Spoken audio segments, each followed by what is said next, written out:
Hello everyone, Haringhata study সার্কেলে সবাইকে স্বাগত। আজ তোমাদের সঙ্গে যে বিষয়টা নিয়ে আলোচনা করব সেটা হলো ইউনেস্কো, অর্থাৎ আন্তর্জাতিক যে সমস্ত সংস্থাগুলো রয়েছে সেগুলোর আমরা পরপর কিন্তু ভিডিওগুলো তোমাদের সামনের এক্সামগুলো যাতে ক্লিয়ার হয়ে যায় এই সমস্ত ভিডিওগুলো দেখে, তার জন্য সেটাকে শুরু করেছি। ইউনেস্কো সম্পর্কে আজকে আমরা পুঙ্খানুপুঙ্খ সব রকম তথ্য জানব। এখানে এই ভিডিও দেখার পর তোমাদের আর ইউনেস্কো সম্পর্কে কোনো রকম কোশ্চেন থাকবে না, এটা আমি মনে করি। যদি তোমরা কোনো কিছু তথ্য পাও সেটা অবশ্যই কমেন্টের মধ্যে তোমরা অবশ্যই জানাবে। চলো শুরু করি ইউনেস্কো সম্পর্কে আজকে আমাদের পড়াশোনা। ফার্স্ট, ইউনেস্কোকে বাংলায় জাতিসংঘ শিক্ষা বিজ্ঞান ও সংস্কৃতি সংস্থা বলা হয়। এটি জাতিসংঘের একটি বিশেষ সংস্থা যা বিশ্বের শিক্ষা বিজ্ঞান ও সংস্কৃতির প্রসার এবং উন্নয়নের মাধ্যমে মানুষের জীবনমানের উন্নয়নের কাজ করে। যে সংস্থাটা প্রতিনিয়ত কাজ করে যাচ্ছে, কার আন্ডারে তৈরি হয়েছিল? এটা ইউএনও, অর্থাৎ জাতিসংঘের আন্ডারে একটা সংস্থা তৈরি হলো, তার নাম ইউনেস্কো। আমরা দেখে নেই এর সম্পূর্ণ অর্থ কী। তাহলে ইউনেস্কোর পুরো নাম the United Nations educational scientific and cultural organisation. এটা হলো গিয়ে ইউনেস্কোর সম্পূর্ণ নাম। অনেক ক্ষেত্রে এক্সামের মধ্যে কিন্তু এরকম 4টে অপশান দিয়ে এর সম্পূর্ণ নাম কোনটা সেটা দিয়ে আসতে পারে। এর প্রতিষ্ঠা ও সদর দপ্তর কোথায়? 1945 সালের 16ই নভেম্বর এটি প্রতিষ্ঠিত হয়, ইউনেস্কো প্রতিষ্ঠিত হয়।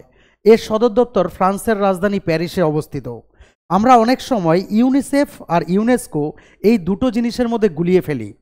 ইউনেস্কো যেটা সায়েন্টিফিক যেটা ব্যাপার রয়েছে, যেটা হলো গিয়ে সংস্কৃতি বিজ্ঞান শিক্ষা, সেটার সদর দপ্তর কোথায়? ফ্রান্সের প্যারিসে। আর ইউনিসেফ আমরা নেক্সট ভিডিওর মধ্যে নিয়ে আসবো, সেটা কিন্তু আমেরিকার নিউ ইয়র্কে অবস্থিত। তাহলে নেক্সট চলে যাই এর সম্পর্কে। আচ্ছা, এখানে একটা ছবি তোমরা দেখতে পাচ্ছ, এটা হলো গিয়ে ইউনেস্কোর লোগো, অর্থাৎ একটা নীল পতাকার মধ্যে এরকম একটা ইউনেস্কো বলে সাদা একটা লেখা, এটা হলো গিয়ে ইউনেস্কোর লোগো রয়েছে। নেক্সট পেজে আমরা চলে আসি। নাম্বার অফ মেম্বার্স, 194টা member states and 12 associate members রয়েছে হলো গিয়ে ইউনেস্কোর। এক্সাম্পল অফ আর্লি মেম্বার্স, 1946 সালে প্রথম কারা ইউনেস্কোর মেম্বার হিসেবে আত্মপ্রকাশ করেছিল সংস্থাটা। তাহলে ওখানে কাদেরকে দেখতে পাচ্ছি? Brazil, China, Denmark and Egypt were among the founding members. অর্থাৎ ইউনেস্কো যখন তৈরি হয় তারা ছিল একেবারে প্রথম সদস্য যারা এই ইউনেস্কোটা তৈরি করতে সাহায্য করেছিল।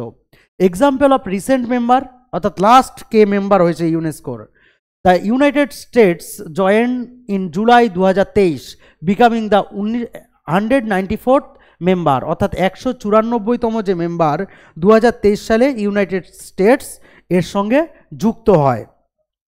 নেক্সট আমরা দেখে নেই ইউনেস্কোর লক্ষ্য কী। শিক্ষা বিজ্ঞান ও সংস্কৃতিতে আন্তর্জাতিক সহযোগিতার মাধ্যমে শান্তি স্থাপন করা, বিশ্বের সাংস্কৃতিক ঐতিহ্য সংরক্ষণ করা, টেকসই উন্নয়নের লক্ষ্যমাত্রা অর্জনে সহায়তা করা, অর্থাৎ সাস্টেনেবল ডেভেলপমেন্ট বলে একটা ব্যাপার রয়েছে, সুস্থায়ী উন্নয়ন, তার লক্ষ্যমাত্রা রেখে ইউনেস্কো প্রতিনিয়ত কাজ করে যাচ্ছে। বিশ্বের যে সাংস্কৃতিক ঐতিহ্যগুলো রয়েছে সেগুলোকে সংরক্ষণ করার দায়িত্ব তার উপরে রয়েছে। বিজ্ঞান ও সংস্কৃতির ক্ষেত্রে আন্তর্জাতিক সমস্ত কিছু ছড়িয়ে দেওয়া, কোনো একটা দেশের মধ্যে যদি কোনো কিছু আবিষ্কৃত হয় সেটা সারা বিশ্বের মধ্যে ছড়িয়ে দেওয়ার কাজ কিন্তু ইউনেস্কো করে চলেছে। 2025 সালের জুলাই মাসের হিসেব অনুযায়ী ভারতের 44টি ইউনেস্কো সাইট রয়েছে। আমরা ভারতের ক্ষেত্রে একটুখানি ডিটেলস আলোচনা করব। কেন? আমাদের ভারতের ক্ষেত্রেই কিন্তু আমাদেরকে পরীক্ষার মধ্যে কোশ্চেনগুলো আসে। তাহলে ভারতে বর্তমানে কটি ইউনেস্কো সাইট রয়েছে? 44টি। এর মধ্যে 36টি সাংস্কৃতিক, 7টি প্রাকৃতিক এবং একটি মিশ্র, অর্থাৎ সাংস্কৃতিক এবং প্রাকৃতিক উভয় বৈশিষ্ট্য নিয়ে ইউনেস্কো সাইট রয়েছে। আমাদের লাস্ট যে ইউনেস্কো সাইট রয়েছে সেটার নাম কি? 2025 সালে যুক্ত হওয়া নতুন সাইট মারাঠা সামরিক ভূদৃশ্য। এখানে একটা ভারতের ম্যাপ রয়েছে, এই ম্যাপের মধ্যে আমাদের ভারতবর্ষের যে 44টি যে ইউনেস্কো সাইট রয়েছে তার একটা ছবি এখানে দেওয়া রয়েছে। তোমরা যদি এই ছবিটা না বুঝতে পারো, তোমরা নেট থেকে যে কোনো একটা ছবি এরকম বের করে নিতে পারো অবশ্যই। নেক্সট আমরা দেখে নেই পশ্চিমবঙ্গের বীরভূম জেলায় অবস্থিত রবীন্দ্রনাথ ঠাকুরের শান্তিনিকেতন শিক্ষা প্রতিষ্ঠান 41তম বিশ্ব ঐতিহ্যবাহী স্থান হিসেবে স্বীকৃতি পায়। এটাও একটা ইউনেস্কো সাইট। আমরা জানি যে আমাদের বিশ্বভারতী বা শান্তিনিকেতন যেটা রয়েছে সেটা কিন্তু একটা ঐতিহ্যশালী জায়গা, যেটা কিন্তু ইউনেস্কো সাইট হিসাবে 41তম সাইট হিসাবে আত্মপ্রকাশ করে। আসামের চড়াইদেওতে অবস্থিত আহোম রাজবংশের শেষকৃত্যের স্থান মৈডামগুলিকে ভারতের 43তম বিশ্ব ঐতিহ্যবাহী স্থান হিসেবে স্বীকৃতি দেওয়া হয়। তাহলে এখানে তোমরা দেখতে পাচ্ছ, এখানে এই শান্তিনিকেতনের একটা ছবি দেওয়া আছে।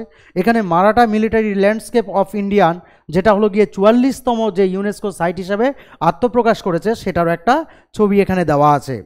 নেক্সট আমরা চলে যাই 1983 সালে ভারতে প্রথম যে 4টি স্থানকে ইউনেস্কো স্বীকৃতি দিয়েছিল, সেই 4টি স্থান কী কী ছিল? আগ্রা ফোর্ট উত্তরপ্রদেশ, অজন্তা গুহা মহারাষ্ট্র, ইলোরা গুহা মহারাষ্ট্র, তাজমহল উত্তরপ্রদেশ, যেগুলো এক একটা জিনিস আমাদের কাছে ঐতিহ্যবাহী গর্বের বিষয়। যেই স্থানগুলোকে প্রতি বছর বহু মানুষ সেখানে কিন্তু পর্যটনের জন্য যাতায়াত করে। নেক্সট কি আছে? আরও অন্যান্য কিছু যে সমস্ত ইউনেস্কো সাইটগুলো রয়েছে, সেই সাইটগুলোর এখানে একটা লিস্ট দেওয়া রয়েছে। তোমরা যেমন উড়িষ্যার মধ্যে কোণারক সূর্য মন্দির, কোণারকের সূর্য মন্দির আমরা অনেকেই ঘুরতে গেছি।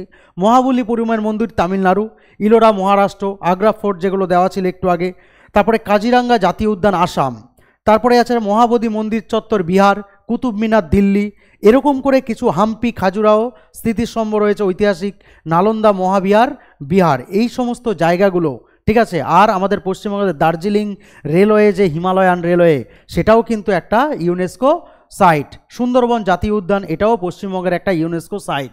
তাহলে এই সাইটগুলোকে তোমরা অবশ্যই এক্সামের জন্য প্রিপেয়ার করবে। তাহলে আশা করি তোমাদের ইউনেস্কো সম্পর্কে এখানে আর কোনো রকম দ্বিধা নেই।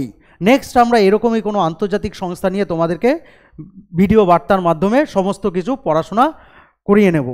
ততক্ষণ পর্যন্ত তোমরা ভালো থাকো, সুস্থ থাকো। নেক্সট দেখা হচ্ছে হরিণঘাটা স্টাডি সার্কেলে। যদি কোনো কিছু জানার হয় তোমরা অবশ্যই এই নাম্বারে যোগাযোগ করবে। ভালো থাকো।